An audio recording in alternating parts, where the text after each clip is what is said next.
Welcome to the Registry Insider. I'm Bill Seifert, CEO and Executive Director for the National Registry of AEMTs. In today's episode, we have an important topic, obviously near and dear to the National Registry's heart, but that's the importance of exam security. You know, what impact does it have when there is a compromise in the exam security, and what other problems could come as a result of a compromised exam? So joining me for today's conversation are three of our finest staff from here at the National Registry. Our Chief Assessment Officer, Dr. Mihaela Guju, Misha Trong, who is our Examination Operations Manager, and Christina Esposito, who is our Certification Manager. So thank you all for taking time to join me for this episode. Thank you. So let's get into it. Mihaela, we'll start with you. What's the importance of exam security? Why is it so important? Sure. I think that we can spend a lot of time actually talking about exam security and why it is important. I will just mention a few things. Sure. So one, exam security is very important for the reliability and validity of the test per se. So when someone is engaging in a cheating, they have pre-knowledge when they go into the test, that will impact the test validity and the reliability of the test. So that is one issue that from a psychometric perspective, we are always very concerned about, and we always look for that, right? So tell me a little more, how does it impact the validity and reliability? Well, our items, when you look at them, you always analyze them, and you, based on the fact that people are just expressing their knowledge, skills, and abilities, that's what we measure.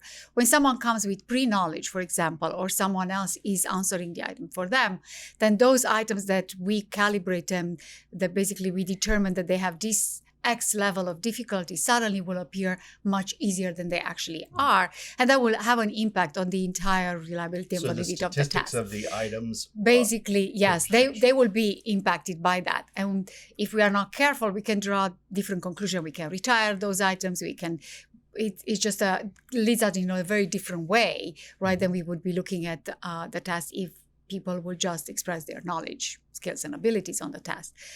But more than that, it also impacts the fairness of the process, right? Tell us how it does. So if, we are going at a test and I prepare for the test and I go there and I just go with my own effort and knowledge and skills and abilities, and then Misha comes to the test, but he has knowledge about the test. So he's cheating. He's cheating on the test. Then obviously he's circumventing the entire process, right? He has an unfair advantage over me in there, and the two of us are not assessed at the same level, right? That's not fair to me because he has knowledge that I do not have about the specific test. Okay, so there's validity, reliability, and statistics, the fairness, and? But it's also for the public safety, yeah. Which that's, ultimately that's why we have the certification examination, right?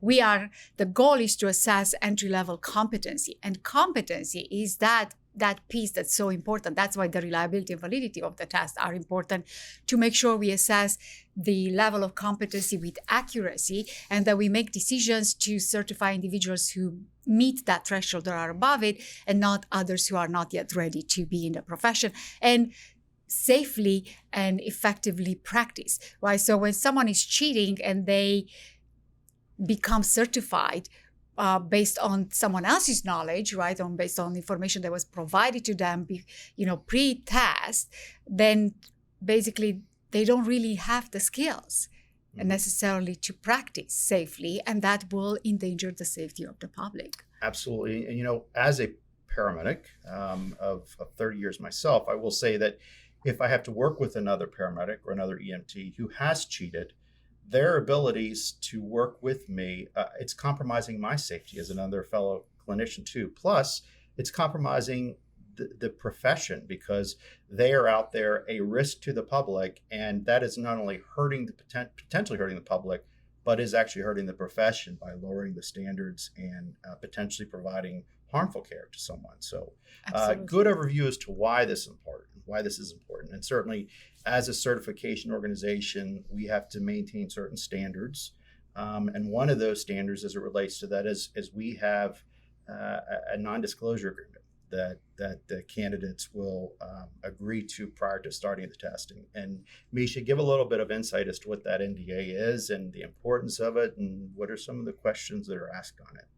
Yeah, thanks, Bill. So before any exam is launched, whether you're taking it at a test center or you're taking it online, a candidate has 5 minutes to read and agree to the non-disclosure agreement. And I know we can be trained to just click and keep going, but I think in the context of this conversation, it's important that what's outlined.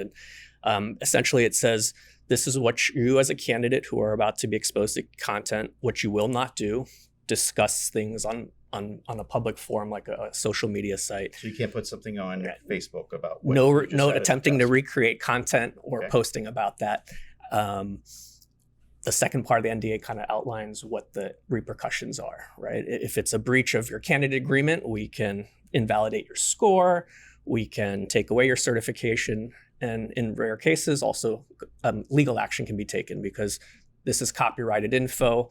We have spent a lot of time and effort to put this content together. And money, correct. A lot of resources, and we want to protect that. So it's protecting our assets and at the same time protecting the public and making sure that, the person sitting down to take this test is who they say they are. And to your point, have no pre-knowledge. So as it relates to some infractions related to exam security compromise, we have had a few, without getting into specifics, Christina, we've had some instances as of late, which is why we're doing this podcast to remind people.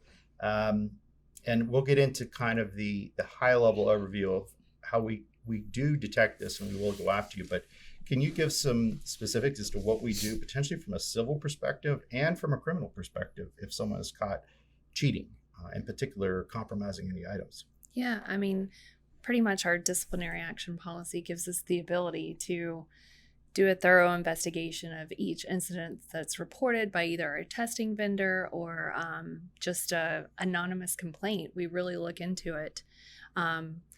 For those that take the examination online, a lot of them think that their cell phone, whether they're texting a friend, is permissible, and it's really not, and the examination can be shut down. So there's a lot of times where those test candidates have to go to a test center from that point on, so that we can protect our examination. We've had instances where someone has posted something on a Facebook post or something, and excuse me, we have taken that to our legal team, brought it to the executive team to make determinations on that. So exam security is extremely important to us, and as you know, we'll take action as we see fit to protect the security of the examination.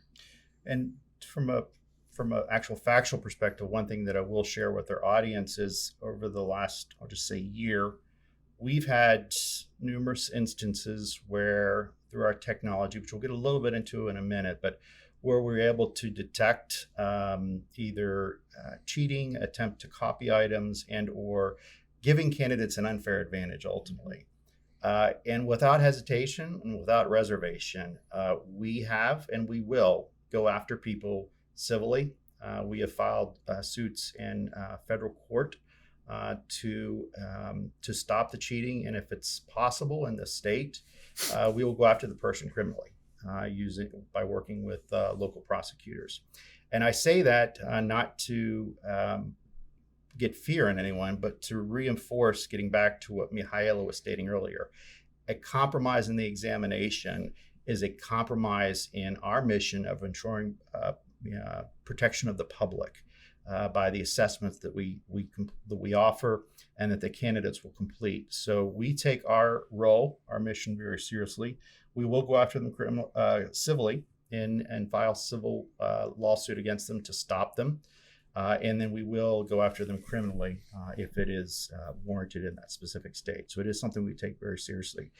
And Mihaela, regarding how important this is, let's talk a little bit about, we have ways in which we can detect cheating. Certainly can you talk a little bit from a psychometric perspective, and then a high level, we won't give away too many secrets, but we can talk a little bit about some of the technology that we're working with Pearson VUE, our testing partner, and vendor in administering the exams. So can you talk a little bit about, from a psychometric perspective, how we detect this? Sure. And from a psychometric perspective, I mean, everyone can Google and find out what does data forensic analysis mean, right? Mm-hmm. And you can see that there are various type of analyses that can be done, and which we do some of those, on a regular basis. And we look at how the items perform. We look at how candidates perform. We look at how much time someone spent on it. We look at if there are patterns of responses, Mm-hmm. where we are trying to identify whether there is collusion, especially when we are notified that someone, may have been engaged in an unethical activity during testing. We have ways in which we can go and analyze and look for potential signs of cheating on a test, right? But we also work with, as you mentioned, with Pearson VUE, our testing partner, and they have their own ways in which they monitor the activity, right? And I think it's very important for every candidate to understand that, as Misha said, when you go and read that NDA, it's very important for you to pay attention of everything that is written in that NDA that you should not do and you cannot do. And that NDA is almost like a legal agreement for you, It right? is. That's why we can, as you said, we can, engage in a legal action, because it's a legal agreement that you are signing. It's not just a random click box, right, to go to the next page. And everyone thinks that with the technology now, with the advances and ChatGPT and so on, you can, easier cheat on those. But what people forget is that it's not only those who are using it for, attempts to cheat that use that technology. It's also us on the other side, right, who are using it to detect cheating events. So those are other very important elements for people to remember, right? But the other thing that I want to add is that, every time someone engages in, a cheating, right? And there may be various reasons for which someone might find very tempting to do that, right? Is you are really sharing with individuals who really don't have ethical guidelines, right? Because that's their business. But you share that your personal information, right, with them, so they can take tests for you, right? So they can do these things, so they can help you cheat on the further test. compromise yourself. Yes, information is compromised. That you basically have it out there for someone who has no ethical concerns about keeping it secret, and then you can inadvertently find yourself as being a victim of blackmail for years to come, right? And to always live with the threat that at some point that person who helped you on the test may come back and disclose the fact that you cheated on the test. And that's like your whole, you be at any point in your career, well, that threat will still be there for you. So I think that's also the cost benefits balance, right, that people have to go through and really figure out, is this worth for me to engage in? Not only is it a challenge from a compromising of your personally identifiable information, but from a career perspective, it can be career ending. We've had several instances this year. Those folks' careers are over now. They're not going to be in EMS or fire, for that matter, for the rest of their lives. So it is a career-ending move to cheat and to compromise. Plus, it compromises public safety, as we said. It compromises the professional trust that we have amongst each other as professionals in the EMS field. And it's ultimately just not worth it. It's really not worth it. So test security is important. We emphasize that in the NDA. We have ways in which we can find cheating or trends in cheating, and we do further investigation, whether it be psychometric or technology.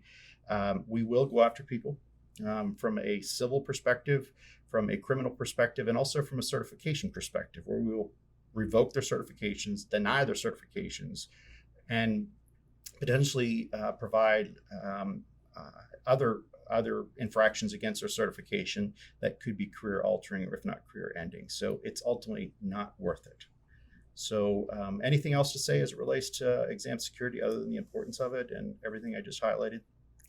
I would just say that I really do understand the test anxiety, and that no one likes to go to a test, and there is that stress related to it, right?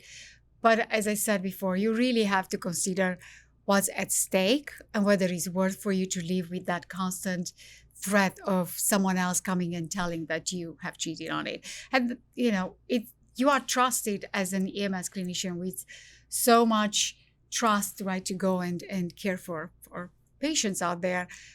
I don't think that's the way you want to start your career. Because it will be the end of the career at that point. Yeah. So. All right. So Misha and Christina, from an exam security perspective, as it relates to our policies at the National Registry, where can people go to find out more about this? Yeah, I would suggest our candidate handbooks have a lot of information about what to expect, as well as our website. But, especially with the online testing, I think sometimes there's a different perception from the candidate than walking to a test center, and they might take certain things for granted. So just important to understand, how proctor is evaluating your session, because we do see a lot of times people accessing their phone, which you can do. You just have to have permission from the proctor. You can't do it without communicating with them first, and that's one of the biggest things. So just to your point, Mihaela, about test anxiety, I think the better prepared the candidate is about what to expect, some of the stress gets reduced, and some of the misconceptions or revocations that didn't need to happen could be avoided. So they can go to NREMT.org. Yes. And find out the candidate handbook then. Yes. Yeah, and to piggyback off of Misha, Sure. I think there's a lot of links to our testing partner, Pearson, that also provides additional information like what to expect on exam day, what they need to leave behind, what not to bring, things of that nature. So it'll help relieve some of that test anxiety as well. Because there's a National Registry specific landing page Yeah. at Pearson View's sites, which corroborates, that wasn't the word, but also basically backs up what we're saying on our website about the candidate day test experience. All right. Good. All right. Well, thank you all for joining me for this episode. It is important, and obviously, hopefully you get appreciation for how we view exam security here at the National Registry, because compromising the exam security is a compromise in our mission. So thank you for joining us for this episode. And as always, stay safe. Thank you for joining us for this episode. If you wouldn't mind, please click the like and subscribe buttons, as well as the notifications so you can get notifications of upcoming episodes. Also, for the latest and greatest happenings of the National Registry, feel free to go to NREMT.org. Thank you very much. And again, stay safe.